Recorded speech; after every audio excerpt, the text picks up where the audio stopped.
Hi guys, now is May 5, 2026 Tuesday. Guys, ito ang solar power system setup namin guys oh. Inverter namin na toroidal guys oh. 3,000 watts siya guys. Bili namin ito 14,500 plus shipping pa niya. Tapos power station namin na malaki oh. Ito Picron. Bili namin ito around 20,000 pesos plus. Generator to siya pero portable solar generator. Mas mahal pa to sa generator nga gasolina kasi ang gasolina na generator 4,000, 5,000 pesos, 8,000 pesos, 9 pesos, 9,000 pesos. Ito 23,000 pesos to. At saka itong maliit namin na power station. Ang brand nito Thunderbox. Bili namin nito around 9,000 pesos plus. Mas mahal pa to sa generator na gasolina. Kasi solar to na gasolina guys. Portable solar generator. Yan. Or power station.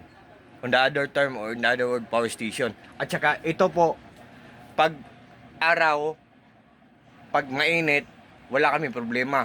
Kahit solar, water pressure tank namin umaandar nang dahil dito. Pero pag gabi, wala kaming problema din kasi meron kami mga batteries oh.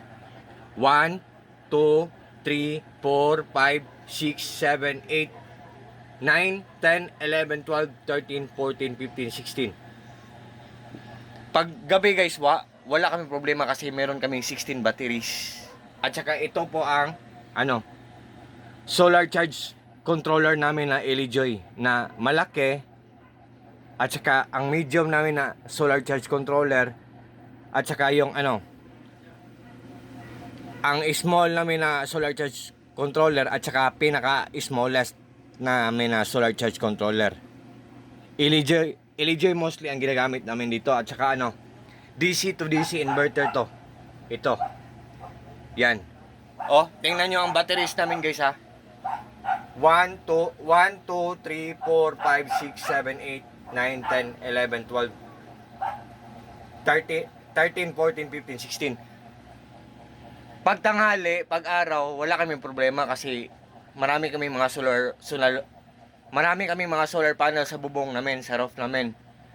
Pag gabi, wala din kaming problema kasi meron kaming battery.